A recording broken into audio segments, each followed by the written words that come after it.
మాట్లాడగలరు. So మా అనంత్ శ్రీరామ్ గారిని మాట్లాడవలసిందిగా రిక్వెస్ట్ చేస్తున్నాం.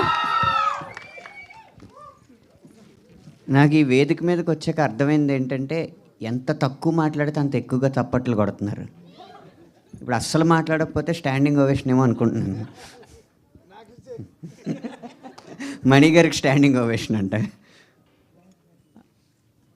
హైదరాబాద్లో జరుగుతున్న చెన్నై లవ్ స్టోరీ సినిమా పాటల విడుదలకి విచ్చేసిన పాత్రికేయులందరికీ, ప్రేక్షకులకి నా హృదయపూర్వకమైన నమస్కారం. ఈ సినిమా కానీ ఈ పాటలు కానీ బాగా రావడానికి ఒకే ఒక్క కారణం ఏంటంటే, ఇద్దరి మధ్య ఏ అహం అయితే ఉండకూడదో ఆ అహం దహించుకుపోవడం వల్ల ప్రతి విషయంలోనూ ఈ సినిమా గెలుస్తుందని నేను నమ్ముతున్నాను.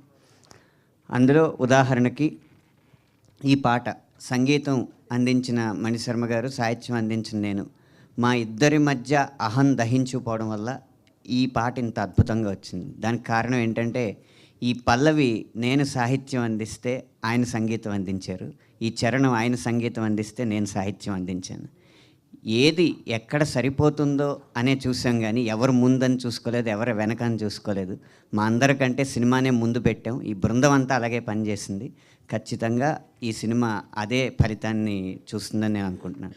అలాగే మరో ఇద్దరు, కథకుడు రాజేష్ గారు, దర్శకుడు రవి గారు, ఇద్దరి మధ్య అహం దహించుకుపోవడం వల్ల, వాళ్ళ ఆలోచనల సమన్వయం వల్ల ఇద్దరు మమ్మల్ని మాకు మార్గనిర్దేశం చేస్తున్నారని కాకుండా ఇద్దరు ఒకటై మాకు సహాయపడుతున్నారని ప్రతి ఒక్కరూ భావించారు. కాబట్టి ఈ సినిమా భవిష్యత్తులో మంచి ఫలితం.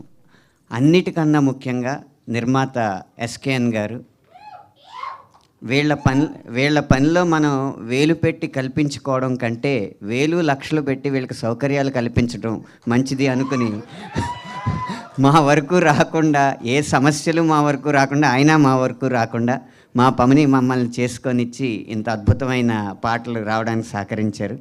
ఇంత సహృద్భావ వాతావరణంలో నిర్మితమైన ఈ సినిమా ఖచ్చితంగా మీ హృదయాల్ని దోచుకుంటుందని, తర్వాత కలెక్షన్లు కూడా దోచుకుంటుందని మనస్ఫూర్తిగా నమ్ముతూ విరమిస్తున్నాను.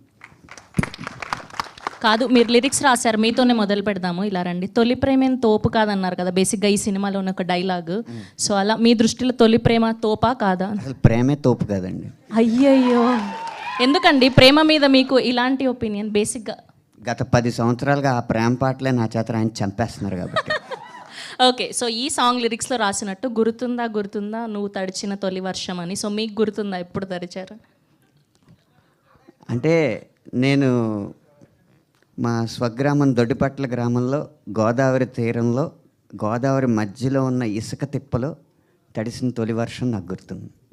వారే వా, థ్యాంక్ యూ అండి, థ్యాంక్ యూ సో మచ్. ధన్యవాదాలు. ఎస్.